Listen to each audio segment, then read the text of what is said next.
আলহামদুলিল্লাহ, বগুড়া সদর থানার অন্তর্গত নামোজা শাহপাড়া জামে মসজিদের উন্নয়ন কল্পে তাফসিরুল কোরআন মাহফিলের যজ্ঞনা লিন্নাসি হুব্বুশ শাহাওয়াতি মিনান নিসাই ওয়াল বানিন। আল্লাহ পাক বলেন, আমি আকর্ষণীয় করে দিয়েছি, সুশোভিত করে দিয়েছি, লোভনীয় করে দিয়েছি দুনিয়ার ভেতরে 7টা জিনিসকে। এটা মানুষ যারা, তাদের সবার প্রতি, তামাম দুনিয়ার জন্য আল্লাহ এই আয়াতটা দিয়েছেন। সবার কাছে আকর্ষণীয় লোভনীয় বস্তু এই 7টা। 1 নম্বরে হুব্বুশ শাহাওয়াতি মিনান নিসা। প্রথম নম্বরে তোমাদের কাছে লোভনীয় আকর্ষণীয় করেছি আমি নেশা, মেয়ে লোককে। কাকে? আরো জোরে বলেন। ইয়াতের তাফসীর পড়তে গিয়ে দেখেছি তামাম দুনিয়ার ভেতরে যত কিছু আল্লাহ বানিয়েছেন, বিশ্বনবী জানালেন আমার ইন্তেকালের আগে এই দুনিয়ায় আমার উম্মতের জন্য সবচাইতে ভয়ঙ্কর এবং ফিতনার জিনিস হিসাবে আমি যা রেখে গেলাম তার ভেতরে একটা মহিলা আর একটা জমি জায়গা।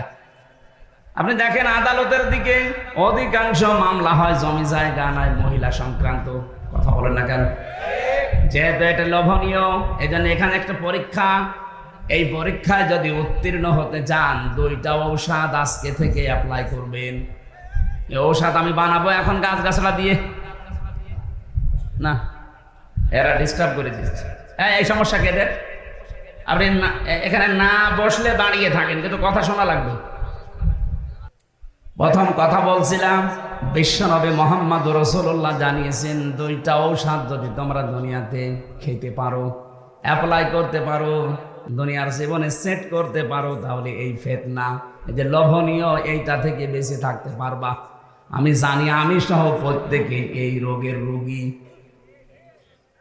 এই যে মেয়ে লোক দিয়ে আমার আল্লাহ হাজার হাজার মানুষকে আজ পরীক্ষায় ফেলে রেখেছেন।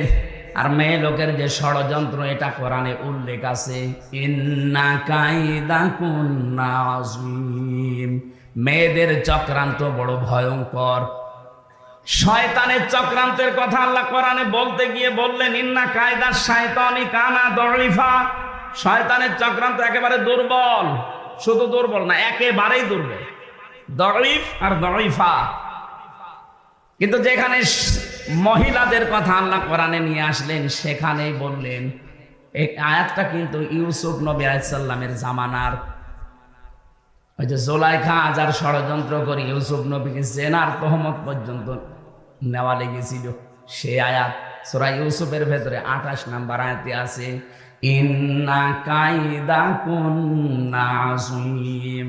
এখানে যারা আরবি গ্রামার জানে কিনা জানি না, যদি আলেম কেউ থাকে দেখবেন ইন্না কায়দা কুন্না আছে, আল্লাহ বহু বচন দিলেন। অথচ আয়াত নাজিল হচ্ছে জুলেখার জন্যে। জুলেখা কয়জন? বলেন বলেন। 1 বচন, 2 বচন, এরপরে 2 এর বেশি হলে হয় বহু বচন। আল্লাহ একবারেই 2 বচন বাদ দিয়ে বহু বচন লাগিয়ে দিলেন। কোন কারণে? জুলাইখা তো আর 10-12 জন না, কয়জন? আল্লাহ ভালো করে জানে জুলাইখা শুধু এটা না, কিয়ামত পর্যন্ত এরকম দুর্বিসন্ধিওয়ালা জুলাইখা দুনিয়ায় আসবে। কথা বলেন না কেন? কি দুর্বিসন্ধি দেখিস! 15টা বছর কি কায়দা কৌশল করে চলে গেল। আমার মনে হচ্ছিল মানুষ পিটিয়ে মারবে, কিন্তু কি কায়দা করে পালিয়ে চলে গেছে। মেয়েদের চক্রান্ত বড় ভয়ঙ্কর। ও যদি কাউকে টার্গেট নেয়, ওই পরিবার পর্যন্ত ধ্বংস হয়ে যায়। আজ 100টার প্রায় 98টা পরিবারে শান্তি নেই। অধিকাংশ, আমি যতটুকু জানি, তার স্ত্রীর কারণে। অধিকাংশ মহিলা দেখবেন নিজের আত্মীয় স্বজন, বাবা মামা চাচা, এগুলো আসলে খুব আনন্দে আছে। আর স্বামীর মা বাবা, তার নিজের পক্ষ থেকে যদি কেউ আসে, ওর অটোমেটিক মন খারাপ হয়ে যায়। আপনি মানুষ। আমি নিজে স্বামী, এই যে কোরআন শরীফ আমার সামনে, যত স্বামী বসে আছে জিজ্ঞাসা করেন, মানুষ হিসাবে মানুষের একটা দুর্বল জায়গা আছে। মানুষ হিসাবে প্রত্যেকটা মানুষ যদি কেউ কোনো স্ত্রী চায় যে আমার স্বামীকে আমি 100 ভাগ খুশি রাখবো, তাহলে আমার মা বাবার সাথে আপনার ভালো ব্যবহার করা লাগবে। তাছাড়া জীবনও আপনি আমার মন পাবেন না। উপরে উপরে হয়তো আপনাকে সংসার করার জন্য সোনা মধু বিভিন্ন জিনিস বলা লাগে, মন পাবেন না যদি আমার মা বাবা আপনার মা বাবার মতো সম্মান না পায়। এই কথা বলছেন যারা স্বামী আছে, এটা মনে হচ্ছে না 100টার 98টা এটা চাচ্ছে না। এই জন্যই তো পরিবারে শান্তি নেই। নারী নির্যাতন কিছু হলে আগে মামলা হয়ে যায়, আর পুরুষ নির্যাতন হচ্ছে আমরা মরিয়ে যাচ্ছি, কোনো মামলা নেই। আমার মনে হয় এই আইন পাশ করা দরকার সামনে। পুরুষ নির্যাতনেরও আইন আছে। কত মানুষ আমরা রোগী হয়ে গেছি, কিছু বলতে পারছি না। তাই বিশ্বনবী জানিয়েছেন 4টা গুণ যাই মহিলার ভেতরে পাওয়া যাবে, ওই মহিলাকে আল্লাহ জান্নাতের 8টা দরজা খুলে রাখবে। সেখানে নামাজের কথা নেই, রোজার কথা নেই। আপনি দেখেন, আমি বলছি একটা একটা করে। ইদা নাজারা ইলাইহা সাররাতুহু, বিশ্বনবী বলেন যে মহিলার দিকে তার স্বামী বাইরের কর্মজীবন শেষ করে বাড়িতে আসার পরে স্বামীকে সে আনন্দ চিত্রে অভ্যর্থনা জানাবে। অভ্যর্থনা জানানোর দরকার, তোর মুখের ভেতরে তাকানো যায়। সম্মানিত মা বোন যারা এসেছেন, আমি দেখলাম বহু মহিলা সব কালো বোরকা পরে পরে ঘুরতেছে। শুধু নামাজ পড়া রোজা করা কালো বোরকা পরে ঘুরলে আপনি মনে করছেন আপনি জান্নাতি? কখনো না। স্বামী যখন বাইরে থেকে আসবে, হ্যাঁ, অনেকে মনে করছে আমার স্বামী নেই তাহলে আমার প্রেমিকা। না, ওইটা আবার বাদ। আপনার ভালোবাসা তৈরি হবে বিয়ের পর। কখন? কেন এটা বললাম বলেন তো? বিয়ের আগে ভালোবাসা করা জায়েজ নেই কেন?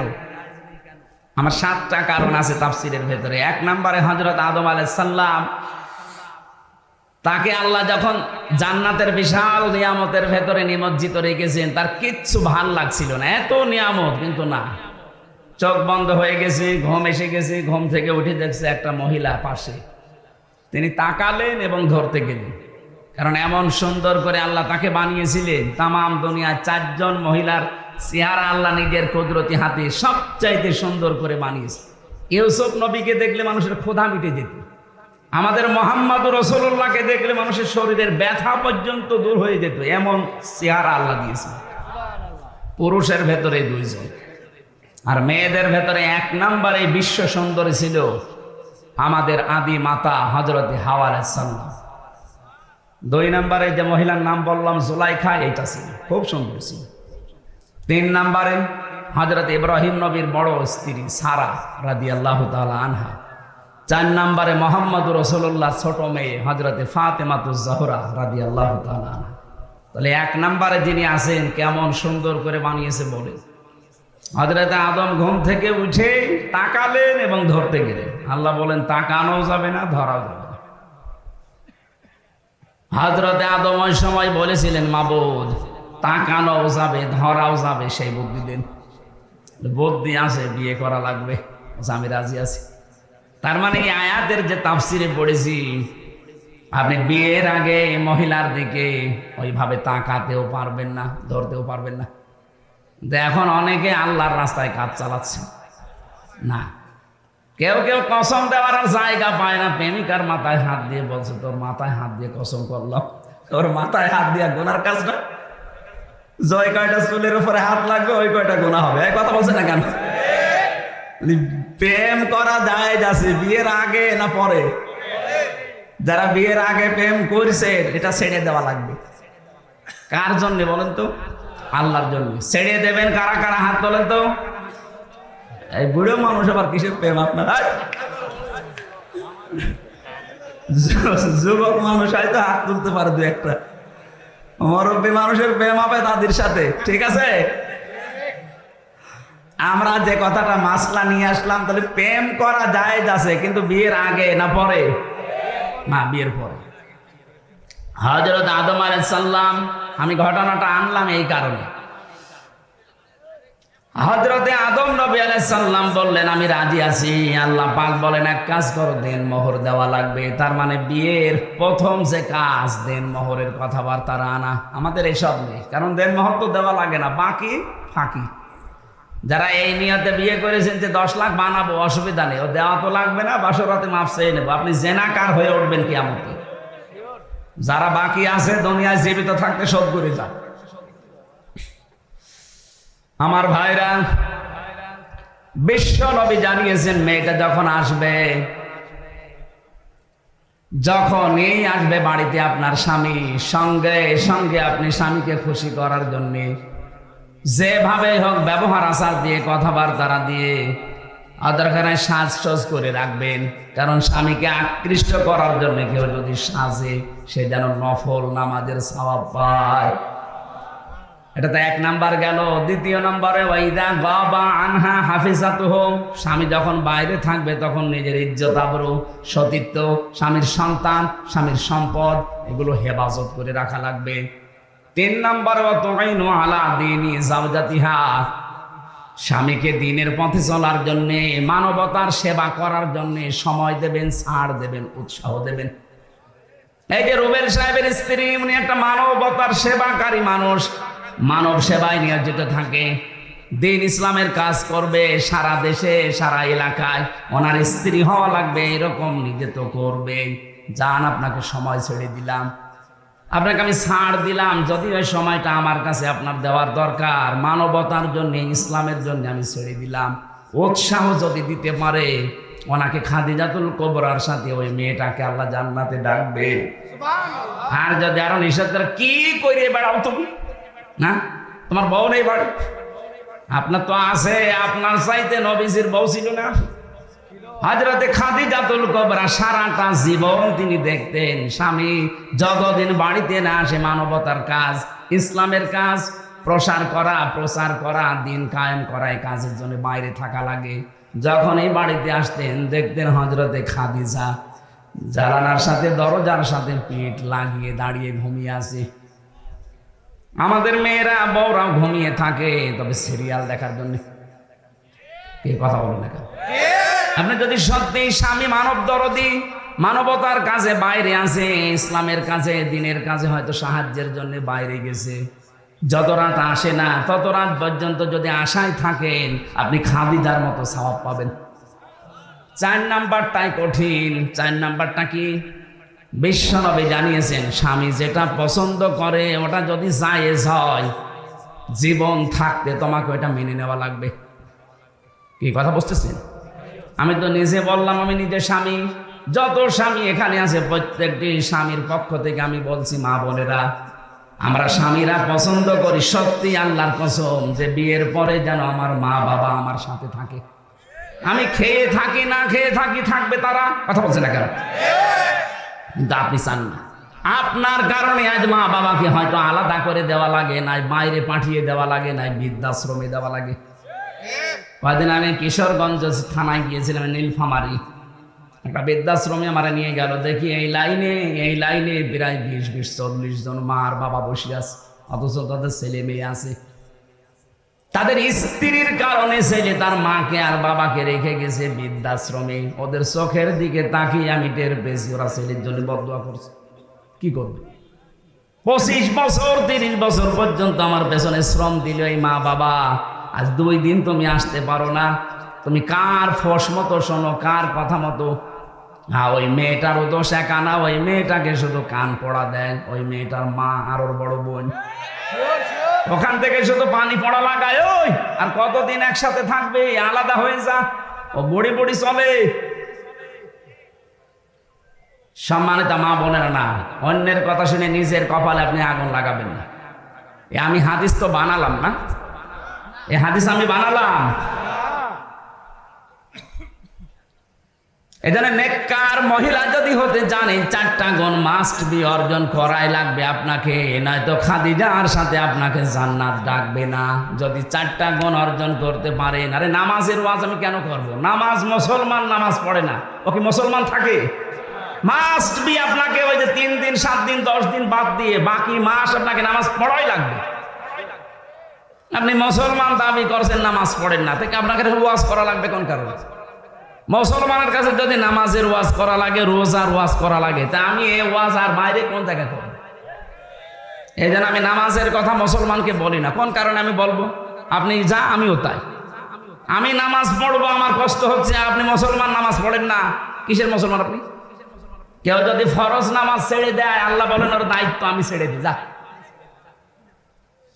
শেখ হাসিনা যদি এই দেশে কাউকে বলতো, যাই বেটা তোর কিসের ভয়, তুই তো আমার চোখের সামনে আছিস, অথচ আছে উনি ঢাকায়। এ বগুড়া জেলার আওয়ামী লীগের যিনি সভাপতি ছিলেন মরহুম মমতাজ উদ্দিন, লোকটা মারা গেছে না? এই লোকটাকে যদি বলতো, মমতাজ চাচা আপনার কোনো ভয় নেই, আপনি তো আমার চোখের সামনে, বগুড়ায় হয়তো বিএনপি জামাতের লোক বেশি থাক, আওয়ামী লীগ নেই, তাতে কি, আমরা ক্ষমতায় আছি, আপনি আমার চোখের সামনে। ওকে চোখের সামনে ছিল বলেন?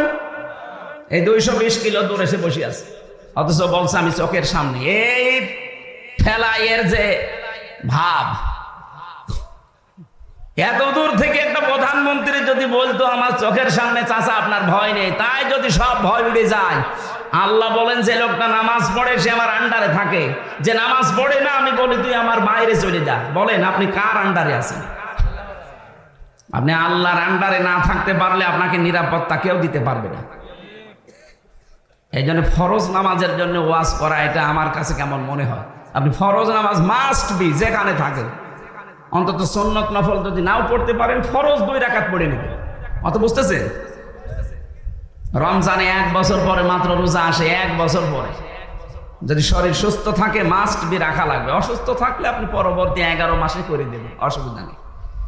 আল্লাহ আমাদেরকে জানো এই ফরজ বিধানগুলো একটু অ্যাক্টিভ হওয়ার তৌফিক দেন, বলেন আমিন।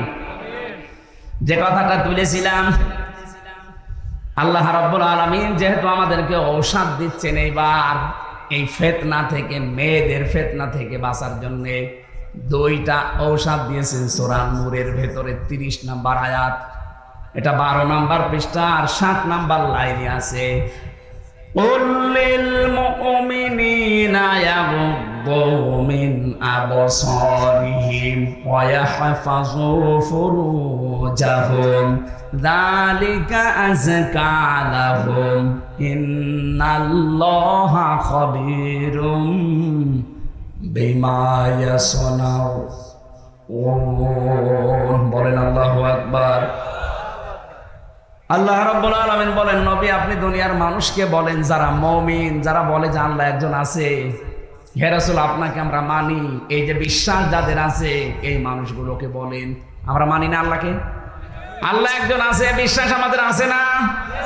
নবীজি আমাদের আদর্শ মানুষ এই দুনিয়া, এটা আমরা মানি না? কিয়ামতে আমাকে আল্লাহর সামনে বিচারের কাঠগড়ায় দাঁড়াতে হবে, বিশ্বাস আছে না? এই 3টি গুণে গুণান্বিত যারা, তাদেরকে বলবেন তাদের চক্ষু যেন পরনারী থেকে তারা নিম্নগামী করে রাখে, আর তাদের লজ্জা স্থান যেন তারা হেফাজত করে। এই 2টা ঔষধ যদি তোমার উম্মতেরা মেনে চলতে পারে, আমি বলছি যালিকা আযকা লাহুম, এইটাই তাদেরকে পবিত্র রাখবে। সুতরাং মেয়েদের এই চক্রান্ত এখন যা শুরু হয়েছে, এই যে ফারুকের আজকে ওর উপদেশটা চলে গেছে, আজকে ওর উপদেশটা চলে ওই জায়গায় মাহতাব স্যারকে দিয়েছে। ওর চলে যাওয়ার পেছনে যে কারণগুলো দিয়েছে 5টা না 6টা কারণ দেখলাম। 1 নম্বরে কারণ ওর বউ কেন মজিবের স্ত্রীর চরিত্রে কেন অভিনয় করতে গেল, এটা প্রথম কারণ দেখিয়েছে ওনাকে তাড়িয়ে দেওয়ার জন্য। 2 নম্বরে সমকামিতা, ও প্রমোট করতো যে পুরুষে পুরুষে বিয়ে হোক। 3 নম্বরে ও একটা সিনেমা বানিয়েছিল, 3rd পারসন সিঙ্গুলার নাম্বার। আপনারা তো এসব জগতে নেই, আপনারা আল্লাহর ওলি মানুষ নাকি? আমি উপন্যাস পড়েছি ভার্সিটি থাকতে, 3rd person singular number, bachelor, এগুলো দিয়ে পরবর্তীতে ফারুকি সিনেমা বানিয়েছে। এখানে এই পরকীয়া প্রেম উৎসাহ দেয়, কি করে পরকীয়া প্রেম করা যায়। আপনি কি নাউজুবিল্লাহ বলবেন না সুবহানাল্লাহ? আমি প্রায় 8-10টা কমেন্ট পড়লাম, সবাই তাকে জানাচ্ছে ভাই আপনার স্ত্রীকে আপনি একটু কন্ট্রোল করেন, তাকে একটু পর্দা পশিদায় রাখেন, দিনের পথে চলার জন্য একটু উৎসাহ দেন, আর নিজেও ইসলাম মেনে চলার চেষ্টা করেন। কারণ আপনার 2জনই মুসলমান, আপনিও মুসলমান, আপনার নাম দেখেছেন মোস্তফা নবীর নাম, সরোয়ার নবীর নাম, ফারুকি এটা নবীর সাহাবীর নাম। এত সুন্দর সুন্দর নাম সব এক জায়গায় করে নাম নিলেন, আর এনার নাম নায়কের নাম। কথা বলে না, নায়ক হয়ে যদি তাফসীর মাহফিলে আসতে পারে, আর আপনি তিনটা নবীর নাম তিনটা এক জায়গায় করে নাম নিয়েছেন, মোস্তফা, সরোয়ার, ফারুকি। আর আপনার বর নামও তো কত সুন্দর নাম। এই সমস্ত মানুষগুলোকে আপনি এক কাজ করেন, আপনার স্ত্রী স্বামী এখন ইসলামের দিকে ঝোঁকেন, কারণ আপনার কপালে আগুন লেগেছে তো এই কারণে। আপনি ইসলামের বাইরে চলে যাচ্ছিলেন, এখন এদিকে আসেন, উৎসাহ দেন, একটু দিন মেনে চলেন, পরবর্তীতে যদি জাতি চায় আপনাকে আবার এই জায়গায় নিয়ে আসবে। কথাটা তো ভালো, এই কথা বলছেন না কেন? যারা এই দেশের জন্য ছাত্র জনতার সাথে যারা সব সময় ছিল, মাহতাব স্যার ছিল, উনি জেল পর্যন্ত কেটেছে, কথা বলেন না কেন? সমকামিতার বিরুদ্ধে সেই লোকটার যে বলিষ্ঠ ভূমিকা, আল্লাহ রাব্বুল আলামিন তাকে যেন যোগ্য জায়গায় বসিয়ে দেন। তা আমরা যেটা বলতে চাচ্ছিলাম এই আয়াত দিয়ে, বাস্তবতা মেয়েদেরকে বলছি, এরা যেহেতু পরীক্ষার বস্তু আজ আমাদের কাছে, হ্যাঁ কষ্ট হবে আমাদের তাদের থেকে চোখ ফিরিয়ে রাখতে, কারণ যেহেতু লোভনীয়, আকর্ষণীয়। কে বলছেন? আল্লাহ বলছেন যুজ্জিনা লিন্নাস, মানুষের জন্য আমি আকর্ষণীয় করিয়ে দিয়েছি। মরা মানুষ না, লিন্নাস জীবিত মানুষ, এদের কাছে এই সাতটা জিনিস খুব আকর্ষণীয়, দেখলে মন চাইবে, সে যে বয়সের লোকই হোক। যেহেতু এই আকর্ষণ আল্লাহ তৈরি করে দিয়েছে, আবার ছেদও করে দিয়েছে আল্লাহ, যে সাবধান এখানে কিন্তু পরীক্ষা। এজন্য আমাদের সামনে এই পরীক্ষাটা থাকবে। এই পরীক্ষার ঔষধ এই দুইটা, চক্ষু নিম্নগামী করা লাগবে, মন চাইলেও নিম্নগামী করা লাগবে। 2 নম্বরে লজ্জা স্থানটা হেফাজত করা লাগবে। আজ এইটা ঠিক নেই, যেখানে সেখানে ব্যবহার হচ্ছে, কথা বলে না কেন? আমি নিচে নামতে পারলাম না, তাই কত জায়গায় আপনি ব্যবহার করছেন। এই দুইটা ঔষধ যদি ঠিক মতো সর্বোচ্চ 15 দিন আপনি একেবারে কন্ট্রোল হয়ে থাকেন, একটা অজানা সুখ, এটার বাংলা নাম অনির্বচন সুখ, আপনাকে আল্লাহ দান করবে। এটা বাচ্চারা যখন ছোট ছোট, ওই যে পাখির বাচ্চা, মুরগির বাচ্চা যখন মায়ের পাখার নিচে আসে, মা পাখাটা এভাবে শার্ট করার পরে ডাউন করে দেয়, দেখেছেন না? এভাবে একেবারে সোজা করে দেয়, প্রথমে সোজা করার পরে ডাউন করে, ওর নিচে বাচ্চারা যায়, একটা আওয়াজ দেয়, কিচির মিচির। এটাকে বাংলায় বলে অনির্বচন সুখ। আপনি আজকে থেকে মহিলা দেখলে যেগুলো দেখা যায় নেই, শুধুমাত্র সামনাসামনি না, মোবাইলেও, কম্পিউটারে, টিভির পর্দায়, যাদের যেটা দেখলে নিজে নিজে আনন্দ লাগে আর অন্য কেউ দেখলে লজ্জা পান, এটা এখনই ডিলিট করে দিন, দেন এখনই ডিলিট করে দিন। এরকম ভিডিও যদি থাকে যে নিজে দেখলে খুব ভালো লাগছে, অন্য কেউ দেখলে আপনি লজ্জা পান, এটা কবিরা গুনাহ। এই মুহূর্তেই ডিলিট করে এই আমল শুরু করা লাগবে। পারবেন না? কারা কারা ডিলিট করবেন? হাত তোলেন তো, তোলেন হাত। কয়েকজন শুধু উল্টাপাল্টা জিনিস দেখে, আর বাকিগুলো আলহামদুলিল্লাহ ভালো আছে, ঠিক আছে, আপনারা ডিলিট করে দেবেন। যারা হাত তুলেছিলেন অন্তত ডিলিট করে বাড়ি যাবেন। 2 নম্বরে লজ্জা স্থানটা হেফাজত করে রাখবেন, নিজের জায়েজ স্ত্রী ছাড়া, আর স্ত্রী নিজের জায়েজ স্বামী ছাড়া অন্য কোনো জায়গায় যেন ব্যবহার না হয়। আজ হাজারো স্ত্রী স্বামী শুধু বাড়ি থেকে বাইরে চলে যায়, ওরা আমল হচ্ছে আল্লাহ রাস্তায় দিন পায়, কথা বলছেন এখন। আল্লাহ মেয়েদের থেকে এই পরীক্ষায় আমাদের উত্তীর্ণ হওয়ার তৌফিক দিন। 2 নম্বর বানিন সন্তান, এটার প্রতি আকর্ষণ। সন্তানকে আল্লাহ পরীক্ষার বস্তু বানিয়েছেন, কিন্তু এই পরীক্ষায় আমরা যেন ফেল না হয়ে যাই। প্রাণ প্রিয় বগুড়াবাসী, আল্লাহর দরবারে শুকরিয়া জানাচ্ছি, যিনি আমাদের বুকের ওপর থেকে একটা জগদ্দল পাথর সরিয়ে দিয়েছেন। এই কণ্ঠ দিয়েছিলেন আল্লাহ তাআলা, খালাকাল ইনসান আল্লামাহুল বায়ান। মানুষ আমি বানিয়েছি, কথা বলা আমি শিখিয়েছি। যে কথা বলতে পারি এটা দুনিয়ার কেউ আমাকে শেখায়নি। কে শিখিয়েছে বলেন তো? বিজ্ঞান জানিয়েছে কথা বলার সময় মানুষের এই কণ্ঠ থেকে 27টা ধাক্কা লাগে, 27টা স্তর পার করার পরে একটা কথা তৈরি হয়। এটা যদি আল্লাহ না করে দিতেন, কিয়ামত পর্যন্ত আপনি কথাই বলতে পারতেন না, শুধু গা গো শব্দ হতো। আর হাদিস বলছে প্রত্যেকটা স্তরে একটা করে ফেরেশতা বসে আছে, এ ওর কাছে, ও ওর কাছে, এভাবে একটার সাথে আর একটা কানেক্টেড করা, এর হাত থেকে এর হাতে, এর হাতে, এর হাতে, এভাবে যেতে যেতে 27 নম্বর জায়গায় যে এই মুখের গর্তের ভেতর দিয়ে আল্লাহ কথাটা বের করে দিচ্ছে। আমি এই আয়াতটা নিয়ে, আল্লামাহুল বায়ান নিয়ে চিন্তা ভাবনা করে দেখেছি, মানুষ যে মাস্তানি করে, একে যদি আল্লাহ হাজী সেলিমের মতো মানিয়ে দিত, কথা বলতে পারে, আদালতে সেদিন দেখলাম শিশুর মতো হাওয়া করে কাঁদতেছে, অথচ এমন কোনো পাপ নেই যে ও করেনি। সে বড় পাপ বলেন, মাঝারি পাপ বলেন, ছোট পাপ বলেন, দুনিয়ায় এমন কোনো গোনা নেই যে ওর জীবনে নেই। আল্লাহ জবানটা বন্ধ করে দিয়েছে, কথা তো এখন বলতে পারে না, নৌকা বলতে গিয়ে হৌকা বলে ফেলে। এই যে বিশাল একটা শাস্তি দিয়ে দিল আল্লাহ। কাইফা তাকফুরুনা বিল্লাহি ওয়া কুনতুম আমওয়াতান, এই আয়াতটা নাজিল হয়েছে সূরা বাকারার 27 নম্বর আয়াতে। আল্লাহ তাআলা বলেন, মানুষ নাফরমানি করে আমার সাথে, কিভাবে করে? এ কি মৃত ছিল না? এ তো অস্তিত্বই ছিল না। আমার এখন 33 বছর বয়স, আমি 34 বছর আগে উল্লেখ করার মতো কিছু ছিলাম? কথা বলেন না কেন? হামজা এরকম কোন নামে আমি 34 বছর আগে আমার বংশে ছিলাম না।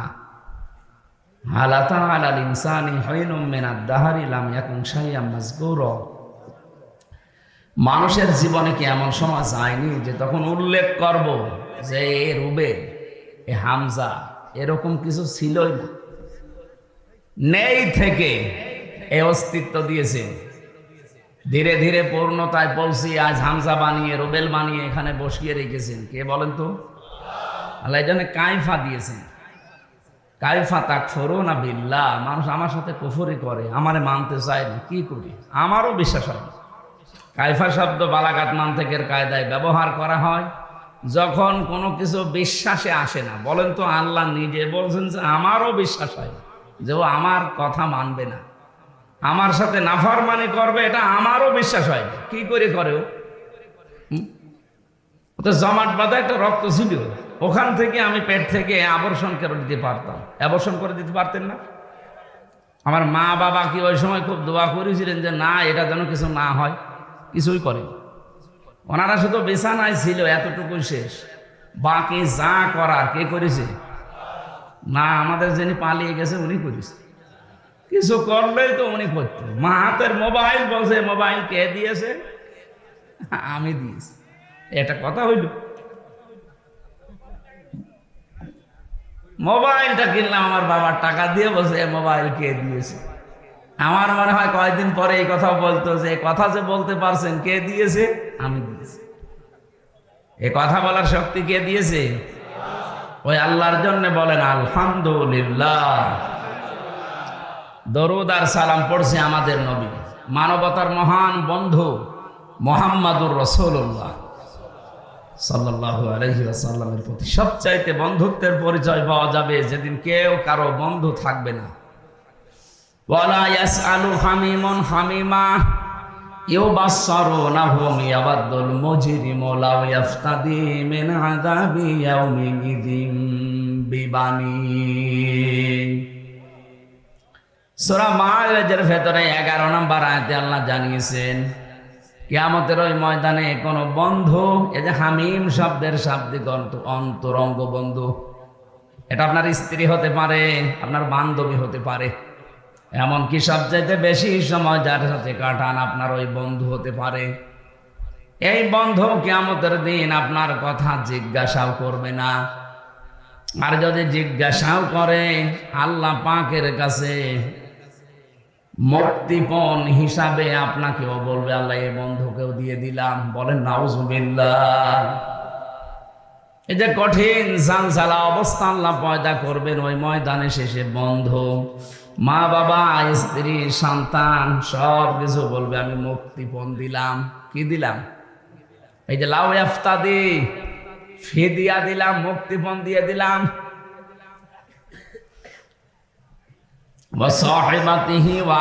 শুধু সন্তান না, আমার স্ত্রী, আমার ভাই ভগ্গর যা আছে সবই দিয়ে দিলাম। ও ফাসইলাতি হিল্লাতি তৌবি, আমার জ্ঞাতি গোষ্ঠী যারা আমাকে আশ্রয় দিত, আমার দলের লোক, আমার গ্রামের লোক, আমার বংশের লোক যারা আমাকে আশ্রয় দিত বিপদে পড়লে, আল্লাহ এদেরকেও মুক্তিপণ হিসাবে দিয়ে দিলাম।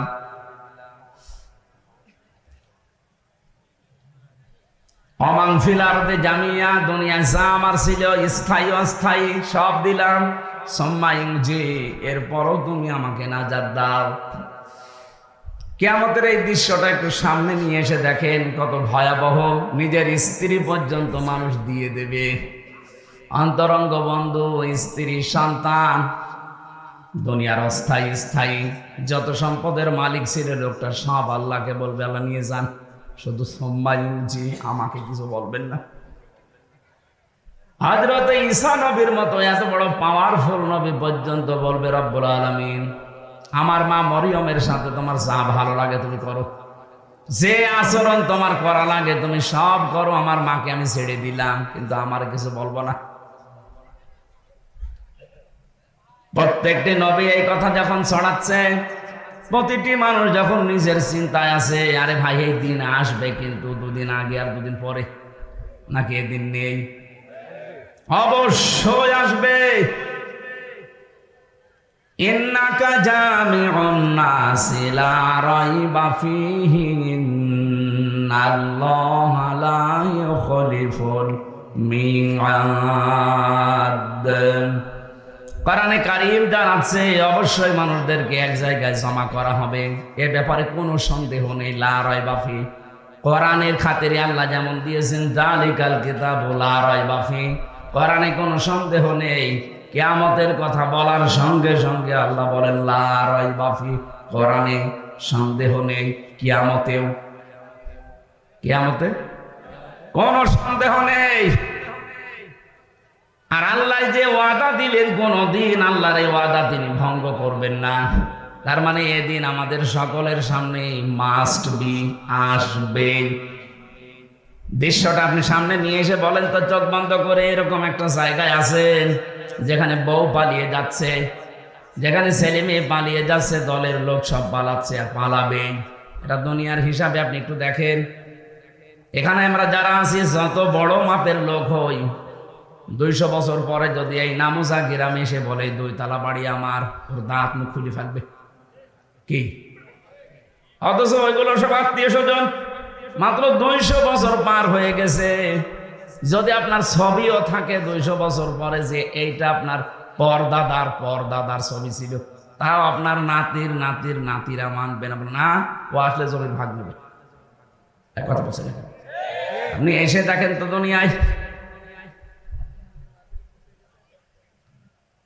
আল্লাহ পাক বলেন এমন একটা কঠিন মুহূর্তে কেউ কখন যারা প্রশ্ন করছে না, কারো সম্পর্কে জিজ্ঞাসাও করছে না, হঠাৎ করে একটা আওয়াজ আসবে, রব্বি হাবলি ইয়া উম্মতি, হে আল্লাহ আমি কিন্তু বলি না যে তুমি আমার মাকে বাঁচাও, বাবাকে বাঁচাও, আমার মেয়ে ফাতেমাকে বাঁচাও, হাসান হোসাইনকে বাঁচাও না, তিনি বলবে আল্লাহ আমার উম্মতকে বাঁচাও। সবার নজর ওইদিকে যাবে, কে গো এ কথা বলে এত বড় বিপদে? যার সিগনেচার ছাড়া আপনি জান্নাতের গেটে যেতে পারবেন না, তিনি তাকিয়ে সবাই বলবে কে? আওয়াজ আসবে, আমাকে চিনতে পারো না, আমি তোমাদের এতিম নবী মুহাম্মদুর রাসূলুল্লাহ। বিশ্ব নবী সুপারিশ করার জন্য সামনে নিয়ে আসবে, এক একজনের হাত ধরে, এইভাবে হাত ধরে নিয়ে আসবে, বলবে আল্লাহ এটার বিচার করেন।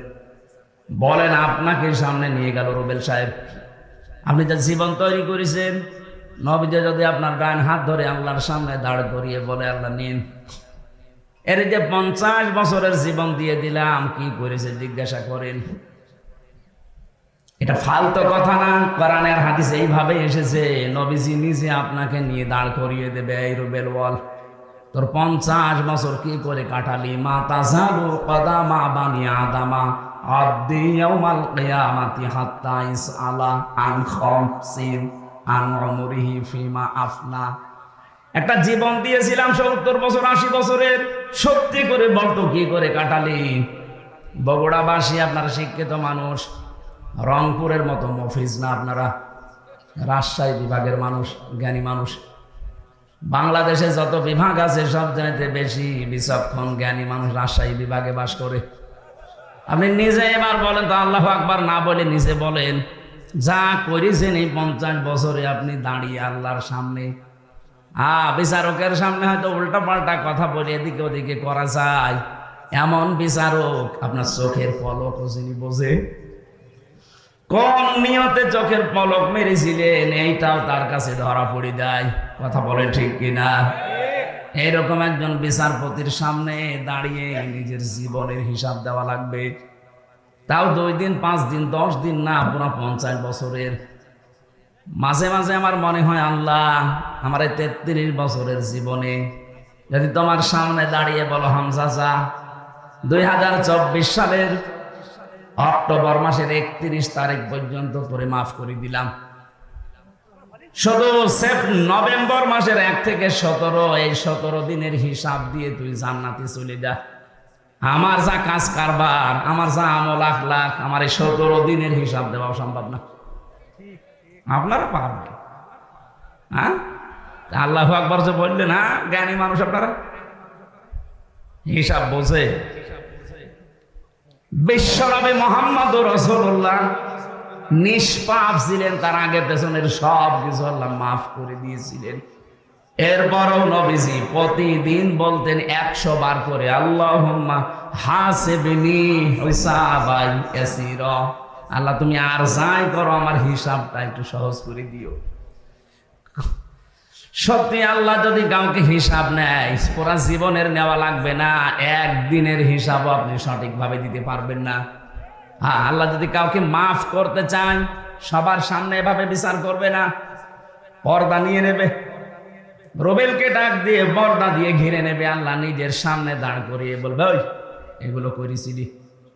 ওর তো জবাব দেওয়া ছাড়া উপায় নেই, কারণ আগে পরের সব কথা আমার আল্লাহ আগেই জানেন। মাথা নিচু করে যখন বলবে, হ্যাঁ আমার ভুল হয়ে গেছে, আমি হাদিসে পড়েছি আল্লাহ পাক বলেন, ওই সময় যেই বলবে আমার ভুল হয়ে গেছে, আমার বিশাল রহমতের দরিয়ার ভেতরে জোশ পয়দা হবে, ওর চোখের দিকে কাকুতির মিনতির দিকে তাকিয়ে বলবো, যা তোর মাফ করে দিচ্ছ। আল্লাহ যেন এইটা আমাদের সবার জীবন করে দেন, বলেন আমিন। খলিফাতুল মুসলিমিন হযরত ওমর, তিনি ইন্তেকালের 12 বছর পর তার সন্তান আব্দুল্লাহর সাথে একবার স্বপ্নে দেখা হয়েছিল। তিনি দেখলেন সুন্দর পোশাক পরে সাদা নদী থেকে আসতেছে, ডাক দিয়ে বললেন, বাবা কোথায় ছিলেন এতদিন, কতদিন দেখিনি। হযরত ওমর বলে, সন্তান আজ 12টা বছর দুনিয়ার জীবন আমি ছেড়ে দিয়েছি, আল্লাহ পাকের সামনে দাঁড়িয়ে আমার জীবনের হিসাব দিচ্ছিলাম। আমি যে 26 বছর বয়সে মুসলমান হয়েছি, এর পরবর্তী যে কয়দিন দুনিয়ায় ছিলাম, এই কয় বছরের হিসাব। আমার আগেরটা তো আল্লাহ কালেমা পড়ার পরে মাফ করে দিয়েছে, 1 থেকে 26 বছর পর্যন্ত আল্লাহ আমার হিসাব নেয়নি, কারণ কোন মানুষ যখন মুসলমান হয় পেছনের অপরাধ আল্লাহ সব মাফ করে দেয়। সবগুলো মাফ ছিল আমার, শুধু 26 থেকে যেই কয় বছর হয়, এই কয়টা বছরের জন্য 12টা বছর আল্লাহ হিসাব নিচ্ছিলেন। শেষ পর্যন্ত আমার দিকে তাকিয়ে বলছে, যা করে মাফ করে দিলাম। এখন এই যে জান্নাতের নহর থেকে গোসল করে এই যে সাদা পোশাক, এটা জান্নাতের পোশাক, এটা পরে আমি জান্নাতের দিকে যাচ্ছি। ও বগুড়াবাসী, যারে আল্লাহ জান্নাতের সার্টিফিকেট দুনিয়ায় পাঠিয়েছিলেন হযরত ওমরের, যিনি নবীজির পাশে কিয়ামত পর্যন্ত থাকবেন, তার 2 জন শ্বশুর আসে পাশাপাশি, আবু বকর, ওমর। এই যে আকাশের তারকা দেখতে পান রাতের বেলা, হয়তো 1-2 করে একদিন গণনা করলে শেষ হয়ে যেতে পারে। হযরত ওমর মুসলমান হওয়ার পরে জীবনে যত নেকির কাজ করেছিলেন, কেউ যদি ওমরের নেকি গণনা করে কোনোদিন শেষ হবে না। এত বড় পাওয়ারফুল মানুষ, এ মানুষের যদি 12 বছর লাগে তারপর আল্লাহ মাফ করে দিয়েছে, আমাদের কয় বছর লাগতে পারে? এই জন্য হিসাব এটা কঠিন বিষয়। বিশ্বনবী মুহাম্মদুর রাসূলুল্লাহ হঠাৎ আওয়াজ দিয়ে যখন উম্মতকে হাতে করে নিয়ে যাবেন, আল্লাহ পাক মাফ করতে চাইলে তো ঢেকে নেবেন, যদি অপমান করতে চান তখন সবার সামনে দাঁড় করিয়ে ওর জীবনের যে অপরাধ ওইটা চেহারার ভেতরে ফুটিয়ে তুলবেন। ইউরাফুল মুজরিমুনা বিসিমাহুম ফায়ুখাযু বিন-নাওয়াসি ওয়াল আকদাম। দুনিয়ার বিচারকদের আর আল্লাহর বিচার আকাশ পাতাল পার্থক্য, এরা সাক্ষী ছাড়া বিচারের রায় দিতে পারে না। আর আল্লাহ পাক বলেন যত সাক্ষী দরকার সব দূর চেহারার ভেতরে ফুটিয়ে তুলবো। কেউ যদি জেনা করে, জেনাকারের এই জায়গায় লেখা থাকবে জেনা দেশে নেই। হ্যাঁ, কি আছে কি আমরা তো দেখতে পাই না। এটা যেহেতু গ্রাম অঞ্চল, এই নামোজা এলাকা, বহু মানুষ আছে যে 1 বিঘা জমি নেয় 50-60 হাজার করে টাকা দেয়। যতদিন জমি করে খাবে ততদিন উনি টাকা ফেরত দেবে না। এটা কি নাম কি? হ্যাঁ, এগ্রিমেন্ট, বন্ধ কি যাই বলেন, এটা শোধ হচ্ছে। এটা মায়ের সাথে জেনা করার গুনাহ হচ্ছে। সত্যি কি এলাকায় আছে? না ভাই, এটা আপনি না খেয়ে থাকেন, মরে যান, কিন্তু এই মায়ের সাথে জেনা করা যাবে না। আপনার কি বিশ্বাস হচ্ছে না? হাদিস। আপনি যদি এই গোনা থেকে বেঁচে থাকতে চান, 2টা পদ্ধতি আজকে থেকে মানবেন। 1 নম্বরে, যতদিন ওই জমি করে খাবেন ততদিন সরকারের যে টাকা দেওয়া লাগে বছরে বছরে, কয় টাকা? ওই 60-70 টাকা দেওয়া লাগে 1 বিঘা জমিতে। ওই টাকা আপনি দিয়ে দেবেন। যতদিন 5 বছর 10 বছর করে খান, ওই টাকা আপনাকে দেওয়া লাগবে। কথা বুঝতেছেন? এটা ক্লাস চলছে, আমি বোঝাচ্ছি, বুঝতেছেন? যতদিন করে খাবেন ওই জমি টাকা দেওয়া লাগবে আপনাকে। আপনি চাষ করেন, আপনাকে দেওয়া লাগবে। 2 নম্বরে, এটা আর আপনার না, এটা ওই যে জমি আলাদা। যখন টাকা ফেরত নেবে 2 বছর 5 বছর 10 বছর পরে, তখন 8-10 হাজার টাকা কম নেওয়া লাগবে। আমি জানি এটা মানুষ করবে না, কারণ এটা করলে লস হয়।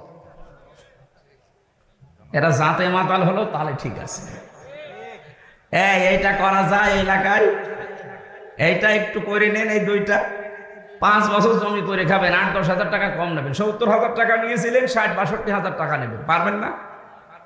আরে ভাই, আপনার মার সাথে কেউ যদি বলেন এখন জেনা করেন, করবেন? অথচ আপনি কই নিয়ে আসছেন। এত থুতু ফেলা দরকার না, নিকৃষ্ট কাজ। এমনকি অনেকে এলাকায়, আমি জানি না বগুড়া শুরু হয়েছে কিনা, এই টাকা ছেড়ে রাখে 1000 করে, প্রতি মাসে মাসে 100 টাকা করে, বেশি নাই। এই কাজে যারা আছেন তারাও জেনা করছেন। এই কাজটা আজকেই ছেড়ে দেওয়া লাগবে। কারা কারা ছেড়ে দেবেন হাত তোলেন তো। হ্যাঁ, এই এলাকায় আছে, আমাদের মনে করছিলাম নেই।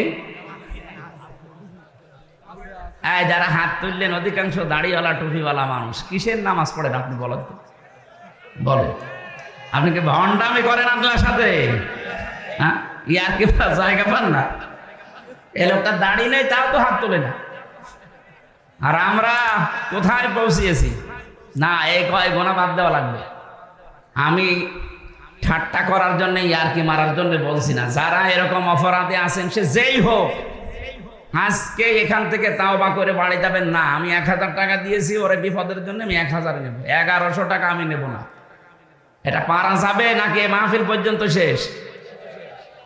আলহামদুলিল্লাহ, এই মাহফিল যদি সাকসেস হয় তবে এই গোনাটা ছাড়ার কারণে হবে। আমি বলছিলাম মুহাম্মাদুর রাসূলুল্লাহ সিগনেচার ছাড়া, তার সুপারিশ ছাড়া কেউ জান্নাতে যেতে পারছে না, পারবে না। তিনি যখন একটা একটা করে উম্মতকে নিয়ে শেষ পর্যন্ত বলবে, আল্লাহ এটা আমার উম্মত। আমি ছিলাম না ওই জামানায়, আমাকে না দেখে আমার কথাগুলো শুধু শুনে শুনে বিশ্বাস করে মানুষগুলো দুনিয়ার জীবন চালিয়েছে। দয়া করে মালিক তুমি একে মাফ করে দাও। নবীজি যেন ওই সময় আমি হামজা এবং আমাদের জন্য একটু সুপারিশ করেন, বলেন আমিন। কোরআনে কারিমের 6666টি আয়াতের মাত্র একটা আয়াতের 4 ভাগের 1 ভাগ পড়েছি। সূরা আলে ইমরানের 200টা আয়াত আছে, মাত্র একটা আয়াত 14 নাম্বার, তার ভেতরে 2টা শব্দ পড়েছি। আমি রিমান্ডে একটা হিন্দু অফিসারের একটা শিক্ষা পেয়েছিলাম। আমার মনে হয় আর 2 মিনিট আছে আজানের, এখন আর বলা ঠিক হচ্ছে না। আগামীতে রাতের বেলা আমারে নিয়ে আসবেন, দিনের বেলায় মাহফিল আমার মানে সাঁটে না, আমারও ভালো লাগে না, জোর করে আপনারা নিয়ে আসে না। 3 বছর ভাই তো জানে জেলখানায় যে খাবার দেয়, বেঁচে থাকায় দুষ্কার। আর আমরা ছিলাম তো আরো কঠিন জায়গায়। আমারে আর অপু ভাই রে, তারেক জিয়া সাহেবের পিএস রে এত কষ্ট দিয়েছে শয়তানরা। এক জায়গায় রেখে দিয়েছিল 24 ঘন্টা, ওইটা সিসি ক্যামেরা, কেউ যেন কথাও না বলে, ওই উপর থেকে দেখতো। ওনার সাথে লাইন আছে তারেক জিয়া, আর আমার সাথে আলেমদের, মনে করতো এ খারাপ কাজ করবে বাইরে, এর যোগাযোগ করবে, সবচাইতে বেশি আটক করে রেখেছিল গিয়াসউদ্দিন মামুন ভাইকে, এর উপর আরো অত্যাচার করেছে। আল্লাহ আমাদেরকে যেন এই আয়াতটা এখন আজকে শেষ করতে না পারার কারণে আমি দুঃখ প্রকাশ করছি। আগামীতে আসলে কথা বলবো ইনশাল্লাহ। এই জেলার জন্য দোয়া করছি, বিশেষ করে ম্যাডাম খালেদা জিয়া অসুস্থ, উনি বিদেশে যাবে। জালেমদের জন্য এই কয় বছর যেতে পারেনি, মিথ্যা একটা মামলা দিয়ে তার জীবনটা শেষ করে দিয়েছে। এখনো পর্যন্ত আপনাদের বগুড়ার সন্তান তারেক জিয়া পর্যন্ত আসতে পারে না দেশে। উনি যেন আবার সহি সালামতে দেশের সন্তান দেশে আসতে পারে, সেই তৌফিক আল্লাহ ফিরিয়ে দেন। তার বাবা শহীদ রাষ্ট্রপতি জিয়াউর রহমানকে আল্লাহ কবরে যেন মাফ করে জান্নাত দিয়ে দেন, আল্লাহুম্মা আমিন। আমার লিখিত বই আছে, এই গাড়িতে যাওয়ার সময় শিক্ষিত মানুষরা নিয়ে যাবেন। লা ইলাহা ইল্লা আনতা সুবহানাকা ইন্নী কুনতু মিনাজ জালিমিন রব্বিরহামহুমা কামা রাব্বায়ানি সাগীরা। আল্লাহ তাআলা কোরআনে কারীম থেকে কথা বলতে গিয়ে দেখলাম চাতক পাখির মতো শুনছে। আমি যদি এখনো 1 ঘন্টা চালাতাম কোনো মানুষ চলে যেত না। কোরআন শোনার জন্য এই বগুড়ার মানুষগুলো এত পাগল, এদেরকে তুমি ওমরের মতো মাফ করে দাও। আজকের আলোচনার সবগুলো তুমি নবীজির রওজায় পৌঁছিয়ে দাও। যত মানুষ কবরে আছে আল্লাহ তুমি মেহেরবানি করে তাদের ক্ষমা করো। 2024 সালে যারা শহীদ হয়ে গেল মানবতার জন্য, দেশের জন্য, আল্লাহ তাআলা শহীদ আবু সাঈদ সহ যত মানুষ, যত ভাই বোনেরা জীবন দিয়েছে তাদেরকে তুমি শাহাদাতের মর্যাদা দাও। যারা অসুস্থ হয়ে পড়ে আছে হাসপাতালে শেফায়ে কামিলা আজেলা নসিব করো। এবং বড় আসলেই মনে পড়ে শহীদ জিয়াউর রহমানের কথা।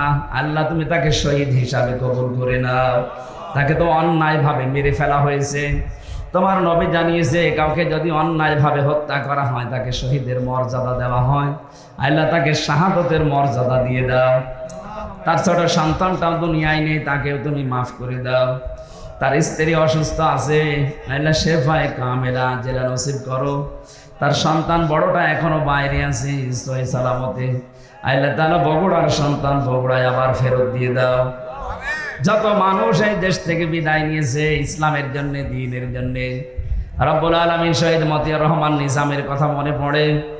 তার সঙ্গে সাথে যত মানুষ কোরআনের জন্য, ইসলামের জন্য, ইমানের উপরে টিকে থাকতে গিয়ে জীবনটা দিয়ে গেল, তাদেরকেও তুমি শাহাদাত মঞ্জুর করো। মা বোনদেরকে তুমি পর্দায় থাকার তৌফিক দাও। আগামীতে এই অনুষ্ঠানটা কোরআনের প্রচারের জন্য আরো বিশাল আকারে কবুল করো। এলাকায় যত মানুষ মাটির নিচে আছে কোরআনের ইজ্জতে জান্নাতুল ফেরদাউস বানিয়ে দাও। জালেমের এই জেলখানায় 3টা বছরে আমার শরীরটা অসুস্থ হয়ে গেছে। আল্লাহ তুমি আগের অবস্থায়, স্বাভাবিক অবস্থায় আবার ফিরিয়ে দাও। মাওলানা আব্দুল বারী রশিদি ভাইয়ের আমন্ত্রণে এসেছি, আল্লাহ তুমি তাকে কবুল করো। বারাকাল্লাহু লানা ওয়া লাকুম ফিল কোরআনিল আযীম।